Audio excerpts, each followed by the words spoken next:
இன்றைக்கி நம்ம heavenly டெலிஷனோட episode 10 தான் பார்க்க போகிறோம்.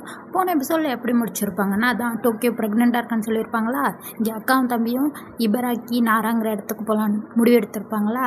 அதுக்கப்புறம் இங்கே கட்டுறாங்க. அக்காவும் தம்பியும் இப்போ வந்து இபராக்கி தான் போயிட்டுருக்காங்க. எங்கே எதில் போயிட்டுருக்காங்கன்னு பார்த்தா காரில் போயிட்டுருக்காங்க. அந்த ஜியூஇச்சியோட என்ன நடந்துச்சுன்னு இப்போ தான் கட்டுறாங்க. அந்த ஜியூஇச்சி வந்து திருப்பி வந்திருக்கான் இவங்கள்ட்ட வந்து சொல்லியிருக்கான், இது மாதிரி நான் திரும்பி வந்தது நீங்கள் கூட சொன்னீங்கல்ல, அந்த குழந்தை உயிரோட இருக்கா இல்லையான்னு பார்க்கலையா அப்படின்னு சொல்லிட்டு அதை பார்க்க தான் வந்திருக்கேன், உங்கள் உதவி எனக்கு தேவைன்னு சொல்லிட்டு இப்போ தான் அவனோட உண்மையான டேட்டுவே காட்டுறான். தம்பி அதை அழிச்சு பார்த்துட்டு, அக்கா இந்த டேட்டு உண்மை தான், இவன் சொல்கிறதெல்லாம் உண்மை தான் அப்படிங்கிற மாதிரி சொல்கிறான்.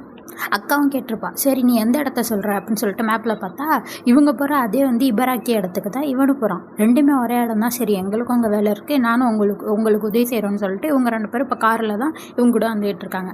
பார்த்தா அது 5 மணி நேரத்துக்கு மேலேயே அங்கே போய் சேர்றதுக்கு. அப்போ தான் ஒரு இடத்துல நைட்டு ஃபுல்லாக காரன் பட்டு தூங்கிட்டு இருக்காங்களா. அக்கா டக்குன்னு முழிச்சிட்டு கன் எதுவும் இருக்கா, அந்த போய் திருடிட்டானான்னு சொல்லிட்டு வேகமாக கன் எடுத்து பார்க்குறா. கன் இருக்குது, கன்னில் பேட்டரி இருக்குது.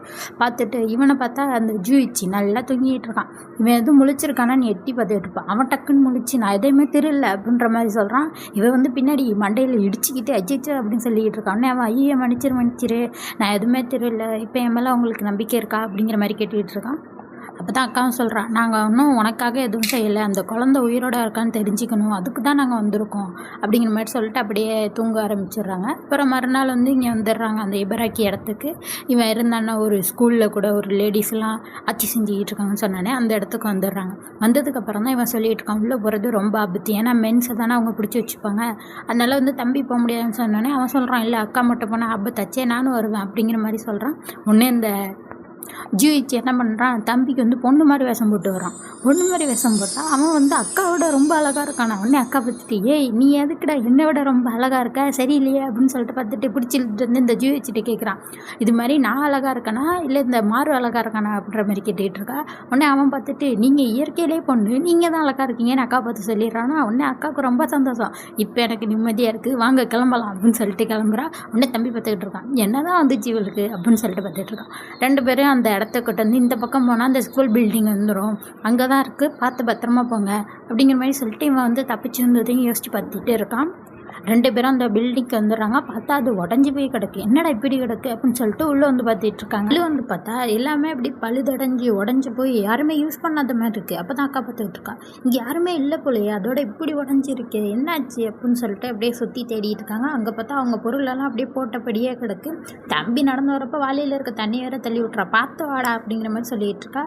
சரி அப்படின்னு சொல்லிட்டு பார்க்குறேன், ஸ்லீப்பிங் பேக்கெல்லாம் அப்படியே இருக்குது, நல்லா இருக்குது எல்லாமே, என்ன ஸ்லீப்பிங் பேக்கெல்லாம் சூப்பராக இருக்கே அப்படின்னு சொல்லிட்டு பார்த்தா சாப்ஸ்டிக்கு, அவங்க யூஸ் பண்ணுற ஸ்பூனு எல்லாமே அப்படியே கிடக்கு. அப்போ தான் தம்பி சொல்கிறான், இதெல்லாம் பார்த்தா அவங்க அப்படியே எல்லாத்தையும் விட்டுட்டு மறைஞ்சி போன மாதிரி இருக்குல்ல அப்படிங்கிற மாதிரி அக்காட்ட சொல்கிறான். அக்காவும் பார்க்குறா, அந்த டைரி இருக்குல்ல அதை எடுத்து பார்த்துக்கிட்டு இருக்கா. அதில் பார்த்தா டேட் போட்டிருக்காங்க, ஆனால் எழுதலை, அப்படியே பாதியிலே கட்டான மாதிரி இருக்குது. இந்த டைரி கூட அப்படியே பாதியிலே நிற்கிது, ஏதோ சரியில்லை மாறு அப்படிங்கிற மாதிரி சொல்லிகிட்டு இருக்கா. அப்போ பார்த்தா அந்த இடமே திடீர்னு ஜில்லாகுது, சுற்றி ஒரே கோல்டான காற்றா வீசுது. அப்படியே அக்கா பார்க்குற மாறு பின்னாடி ஏதோ இந்த பபுள்ஸ் வரும்ல, அது மாதிரி ஒரு முட்டை வந்துக்கிட்டு இருக்கு. அதை பார்த்தோன்னே விறுவிறுன்னு ஓடி போய் மாறு அப்படி கீழே தள்ளி விட்டோன்னே என்ன ஆகுதுன்னா, இவ அப்படியே உரைய ஆரம்பிச்சிடுறா, அப்படியே கீழே விழுந்து. அவன் தள்ளி விட்டு அந்த தண்ணியெல்லாம் உரைய ஆரம்பிச்சிருது. தம்பி கத்திக்கிட்டு இருக்கான், என்னாச்சு அப்படின்னு சொல்லிட்டு பார்த்தா இந்த அக்கா நல்லா உறைஞ்சி போயிடுறா, கண்ணெல்லாம் அப்படியே பனி ஆயிடுது. கண்ணை வெளில எடுத்துகிட்டு இது மாதிரி தம்பிட்டு சொல்லிட்டு இருக்கா, மேன் ஈட்ரு இங்கே தான் எங்கேயோ இருக்குது, எங்கே இருக்குன்னு கண்டுபிடி மாறு அப்படின்னு சொல்லிட்டு. அவனும் சுற்றி பார்க்குறான், அவனுக்கும் தெரியல, அப்படியே அவனும் உரைய ஆரம்பிக்கிறான். அப்படியே அவன் கண்ணை மூடுறப்ப தான் அவனுக்கு ஒரு விஷன் வருது. பார்த்தா அந்த மேனிட்ரி இவனுக்கு மேலே தான் நின்றுட்டு இருக்கு, அதாவது சீலிங்கில் மேலே தான் நிற்கிது, நம்ம சீலிங் மேலே தான் நிற்கிது அப்படின்னு சொன்னோன்னே அக்கா அந்த உறைஞ்சி போனதுலேயே அந்த கண்ணை எடுத்து கரெக்டாக மேலே சுடுவாளாம். அது அங்கே தான் நின்றுட்டு இருந்திருக்கு. இவங்க சுட்டோன்னே அங்கேருந்து ஓடி போயிருந்தா. அப்புறம் இடமே பழையபடி அந்த வெயில் அடிக்க ஆரம்பிச்சது, பனியும் கரைஞ்சி போயிடுது. அப்போ தான் அக்கா வந்து தம்பிகிட்ட கேட்டுகிட்டு இருக்கா, எப்படி நீ கரெக்டாக சொன்ன அது மேலே இருக்குண்டே, ஏதோ வந்துச்சு சொன்ன அப்படிங்க, எப்படிடா நீ கரெக்டாக சொன்ன, ஒன்றுமே எனக்கு புரியலையே அப்படிங்கிற மாதிரி அக்கா பார்த்துட்டு இருக்கா. அப்போ தான் மேலே சத்தம் கேட்குறது ஓடுற மாதிரி. சரி இவங்களும் இதாக சான்ஸ்ன்னு சொல்லிட்டு ஓடிடலான்னு வெளில தான் ஓடிக்கிட்டு இருக்காங்க. அப்புறம் தான் அக்காவுக்கு ஒரு யோசனை வருது. அவள் என்ன பண்ணுறா, ஓடாமல் மேலே தான் அது நின்று பார்த்துக்கிட்டு இருக்கோம், படிக்கட்டில் இவங்க வருவாங்கன்னு சொல்லிட்டு.